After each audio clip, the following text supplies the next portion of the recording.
अस्सलाम वालेकुम dear students, मैं डॉक्टर उमर ख़िताब आज एक नए टॉपिक के साथ हाज़िर हूँ और वो टॉपिक है इलेक्ट्रॉनिक कॉन्फ़िगरेशन। कोशिश करेंगे कि इलेक्ट्रॉनिक कॉन्फ़िगरेशन को एक आसान तरीके से करेंगे और स्टूडेंट्स को ये समझा देंगे कि वो तमाम एलिमेंट्स के इलेक्ट्रॉनिक कॉन्फ़िगरेशन, एटम्स के इलेक्ट्रॉनिक कॉन्फ़िगरेशन किस तरह करेंगे। और आखिर में फिर हम सिलेबस बेस्ड क्वेश्चंस जो अक्सर दिए जाते हैं उस पे बात करेंगे कि सिलेबस बेस्ड क्वेश्चन क्या है और इसको किस तरह अटेम्प्ट किए जाते हैं। और साथ साथ जो कन्फ्यूजन पाया जाता है और स्टूडेंट जो मिस्टेक्स करते हैं इलेक्ट्रॉनिक कॉन्फ़िगरेशन में उसको रिमूव करने की कोशिश करेंगे। पहले इसका डिफिनीशन कर लेते हैं इलेक्ट्रॉनिक कॉन्फ़िगरेशन का। द डिस्ट्रीब्यूशन और arrangement of electrons around the nucleus in energy levels is called electronic configuration. Nucleus के इर्द गिर्द मखसूस रास्ते जिनको एनर्जी लेवल्स कहलाते हैं उसमें इलेक्ट्रॉनों की तकसीम है। एनर्जी लेवल न्यूक्लियस के इर्द गिर्द मखसूस रास्ते हैं, यानी ये फिक्स्ड रास्ते हैं जिसमें इलेक्ट्रॉन गर्दिश करते हैं। एनर्जी लेवल्स को ऑर्बिट्स और शेल्स भी कहलाते हैं। इन ऑर्बिट्स को नंबर दिए जाते हैं, वो 1 से लेकर 7 तक है। ये इसलिए क्योंकि पीरियोडिक टेबल में 7 पीरियड्स होते हैं और उन 7 पीरियड्स के लिहाज से नंबर दिए जाते हैं, 7 से आगे नहीं है। इन ऑर्बिट्स को KLMNOP और क्यू से रिप्रेजेंट किए जाते हैं। इन ऑर्बिटल्स में इलेक्ट्रॉनों की तकसीम 2n² फार्मूले के मुताबिक किया जाता है। अब 2n² का फार्मूला यूज़ कर लेते हैं। यहाँ n से मुराद 1 2 3 4 7 तक है और ऑर्बिट्स या एनर्जी लेवल ये K से शुरू कर N तक यहाँ दिया गया है और ये भी एनर्जी के लिहाज से। तो K का पहले लेते हैं, K का नंबर 1 है तो यही नंबर हम 2n² में पुट कर लेते हैं तो 2 × 1 × 1 इज़ इक्वल टू 2 आता है। तो K में टोटल इलेक्ट्रॉन 2 ही आएंगे। फिर इसके बाद दूसरा है जो L है, इसका नंबर 2 है। 2 को 2n² में पुट कर लेते हैं तो 2 × 2 × 2 इज़ इक्वल टू 8। तो यहाँ 8 ही इलेक्ट्रॉन आएंगे। इसके बाद तीसरे नंबर पर है ये M, और अगर हम इस 3 को N की जगह लगा दें तो 2 × 3 × 3 इज़ इक्वल टू 18। फिर इसके बाद चौथा है, अगर 4 लगा दें N की जगह तो 2 × 4 × 4 इज़ इक्वल टू 32। इसका मुकम्मल चार्ट कुछ यूँ बनता है। 2n² फार्मूले के लिहाज से ये 2n² फार्मूला है। नंबर 1 ये 1 2 3 4 5 तक है, ये नंबर ऑफ ऑर्बिट्स है। फिर KLMN है और 2n² का फार्मूला है। तो K में टोटल इलेक्ट्रॉन आएंगे 2 और L में टोटल इलेक्ट्रॉन आएंगे 8। फिर M में टोटल इलेक्ट्रॉन आएंगे 18 और चौथे में टोटल इलेक्ट्रॉन आएंगे 32। तो ये मुकम्मल टेबल दिया गया है, आप इसको यूज़ कर सकते हैं। इस तरह 5वें में भी टोटल इलेक्ट्रॉन आएंगे 50 और इस तरह 6 और 7 में भी आप टोटल इलेक्ट्रॉन दे सकते हैं। ये मुकम्मल चार्ट है, आप 2n² का फार्मूला यूज़ करके टोटल इलेक्ट्रॉन मालूम कर सकते हैं। अगर ये हम एक डायग्राम में पिट कर ले तो देख लीजिएगा कि K में 2 इलेक्ट्रॉन है और फिर L में इलेक्ट्रॉन है 8, फिर M में 18 है और N में 32 है। तो ये इससे भी वाज़े हो सकता है। टेबल भी दिया गया है और साथ साथ एटम का एक मुकम्मल डायग्राम भी दिया गया है। दोनों को आप टैली कर लीजिएगा तो सही तादाद डायग्राम में भी और साथ साथ टेबल में भी आ सकता है। लेकिन क्लियर होनी चाहिए वो ये है कि टू एन स्क्वायर का फार्मूला आप ले लें और उसको यूज़ कर दें, यहाँ तक कि आप साथ में तक मुकम्मल मालूम कर सकते हैं इलेक्ट्रॉनों की तादाद। डॉक्टर उमर खिताब, लेकिन बात यहाँ ख़त्म नहीं होती क्योंकि एनर्जी लेवल के साथ साथ सब एनर्जी लेवल्स होते हैं जिसको हम सब शेल्स भी कहलाते हैं। इसमें हम बहुत एनर्जी लेवल का तरीके से बहुत ही ज़रूरी है। इलेक्ट्रॉनिक कॉन्फ़िगरेशन किस तरह की जाती है। SPDF ये सब एनर्जी लेवल है, SPDF, और इसमें इलेक्ट्रॉनों की तादाद मखसूस होती है, यानी इलेक्ट्रॉनों की तादाद फिक्स होती है। इस सब एनर्जी लेवल में या इस सब शेल में इलेक्ट्रॉनों की तादाद 2 है और इसमें सिर्फ 2 ही इलेक्ट्रॉन आ सकते हैं। फिर P में इलेक्ट्रॉनों की तादाद 6 है।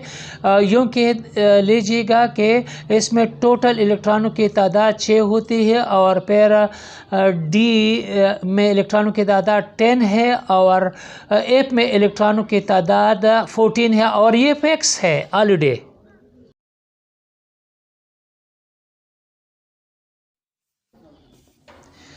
इसको एक सादा मिसाल से वाज़ेह करते हैं।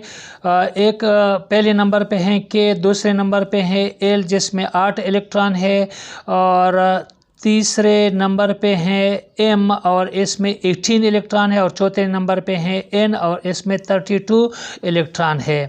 तो 1 से शुरू होकर 4 तक है। अब हम इसमें SPDF को एकोमोडेट कर लेते हैं। इसमें 2 इलेक्ट्रॉन है, P में 6, D में 10 और F में 14 है। तो पहले नंबर पे K है और यहाँ S का भी पहला नंबर है, तो इसमें एक ही S लगा देंगे और फिर आते हैं S एंड P, क्योंकि P का भी दूसरा नंबर है और यहाँ पर 3 है। सब एनर्जी लेवल लेंगे S, P एंड D और फिर चौथा है N का, तो यहाँ 4 ही सब एनर्जी लेवल आएंगे S, P, D and F। तो यहाँ आएंगे 4 सब एनर्जी लेवल। ये 2 है तो यहाँ लिखा गया है 1 को यहाँ लेके आए, 2 इलेक्ट्रॉन है, फिर 2 यहाँ भी लिख ले, यहाँ 2 भी लिख ले। ये 3 नीचे लेके आए, 3 ये तीसरी पोजीशन पे है, फिर चौथी पोजीशन पे 4 लिखते जाएं, 4D है और फिर इसके साथ 4D फिर 4F आएंगे और इलेक्ट्रॉन भी वही होगा। लेकिन यह एक बात क्लियर होनी चाहिए, वो ये है कि 4S चूँकि एनर्जी में कम है और 3D एनर्जी में ज़्यादा है, इसलिए 4S पहले फिल होगा और फिर D तक इलेक्ट्रॉन आएंगे।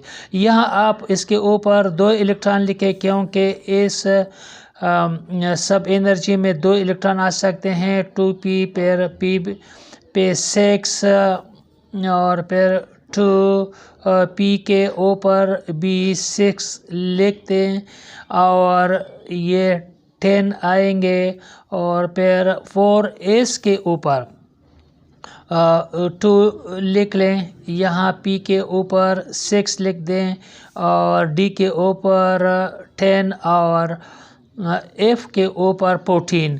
अब इसका जमा कर ले तो 32 ही आएंगे। ये फिक्स नंबर है। रिपीटिशन के तौर पर क्लियर होना चाहिए कि 4S पहले फिल होगा 3D से। यहाँ ये 2 है तो एक लाइन लगा दे, फिर 2S है यहाँ भी, फिर दूसरे नंबर पे P, तो यही P यहाँ आएगा और फिर S 3S2 यहाँ लेके आए, फिर यहाँ P भी मौजूद है, पी 3p 3p6, फिर यहाँ डी 3d10, फिर 4s। तो यहाँ एक लाइन ड्रा करके यहाँ तक आ जाइएगा। फिर P का है 4p6 और ये भी हो गया। फिर इसके बाद है D, तो 4d10 और एक ही बच गया और वो है F4F14।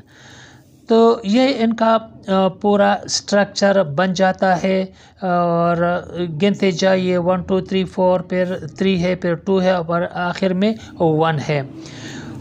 कंफ्यूजन को दूर करने के लिए कुछ मिसाल लेते हैं ताकि वो मिस्टेक जो अक्सर स्टूडेंट्स करते हैं वो दोबारा न कर पा जाए और अपना इलेक्ट्रॉनिक कॉन्फ़िगरेशन सही तौर पे लिखते जाए। अब एक पुल डायग्राम के ज़रिए वाज़े कर लेते हैं। नंबर ऑफ ऑर्बिटल्स है तो ये 1 2 3 4 है और साथ साथ नंबर 1 पे K है, L M और N है। फिर 2n² का फार्मूला है, हर जगह 2n² का फार्मूला दिया गया है और इस 2n² फार्मूले के लिहाज से 2 8 18 और 32 है। लेकिन ज़रूरी बात यह है कि K में एक ही सब शेल आएगा और वो है S और फिर इसको बढ़ते हैं 2 पोजीशन पे L है तो इसमें 2 ही आएंगे S एंड P और तीसरे पोजीशन पे M है SPDF आएंगे और 1:2 3:2 3p6 एंड 3d10 और आखिर में 4 जो N है 2n² का फार्मूला है। 4 ही सब शेल आएंगे SPDF 4:2 4p6 3d10 और 4f14। ये इलेक्ट्रॉन है और फिर यहाँ सब शेल्स है तो इलेक्ट्रॉनों का तादाद भी दिया गया है, फार्मूला भी दिया गया है और सब शेल्स भी दिए गए हैं। अब मिसाल सोडियम का लेते हैं। सोडियम में 11 इलेक्ट्रॉन है और इसका इलेक्ट्रॉनिक कॉन्फ़िगरेशन है 1:2 2s2 एंड 2p6 और फिर 3s1 है। ये सब एनर्जी लेवल में दिया गया है। अब इसको एनर्जी लेवल में दे दे तो K में टोटल इलेक्ट्रॉन आएंगे 2, क्योंकि ये पहले नंबर पे हैं, ये दूसरे नंबर का आप जमा कर ले, ये L है तो इसमें टोटल इलेक्ट्रॉन आएंगे 8 और फिर है M तो M में टोटल इलेक्ट्रॉन आएंगे 1। K 2 L 8 और M है 1।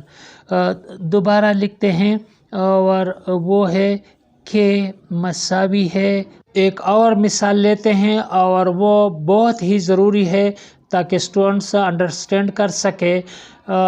कोबाल्ट 27 का और यही कोबाल्ट 27 को अगर हम यूँ लिखते जाए, अक्सर स्टूडेंट्स इस तरह लिखता है जब उनसे पूछा जाए कि आप मेन एनर्जी लेवल में इसका डिस्ट्रीब्यूशन कर दे तो स्टूडेंट्स इस तरह ही लिखेंगे क्योंकि वो समझेंगे कि M में तो 18 इलेक्ट्रॉन आते हैं और ये 17 है तो क्यों ना हम तमाम के इलेक्ट्रॉन यहाँ एकमोडेट कर ले। लेकिन असल में ये गलत है। K मसावी है 2, L मसावी 8, M मसावी है 17, ये गलत है। लेकिन अगर हम इसको SPDFs के लिहाज से कर दे तो ये कुछ यूँ आएगा 1:2 2s2 2p6 3s2,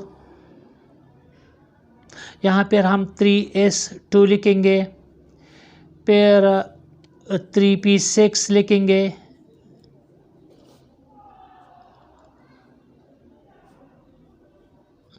ये इसको 3p6 कर देते हैं। फिर 3d है, 3d को छोड़ देते हैं और फिर 4s 2 लेते हैं क्योंकि ये एनर्जी में कम है, पहले ये बढ़ जाएगा। अब इसको आप ले कोबाल्ट 27 का, तो ये आप इसका कैलकुलेशन कर दे तो 7 बच जाता है, तो 7 3D के ऊपर लिखेंगे। अब इसको मेन एनर्जी लेवल में लिख लेते हैं, तो के में टोटल इलेक्ट्रॉन आएंगे 2 और एल में टोटल इलेक्ट्रॉन आएंगे 8, फिर एम में टोटल इलेक्ट्रॉन आएंगे 15 और एन में टोटल इलेक्ट्रॉन आएंगे 2। तो देखिए ना, जो मिस्टेक्स स्टूडेंट्स कर लेते थे आप यहाँ नहीं करेंगे।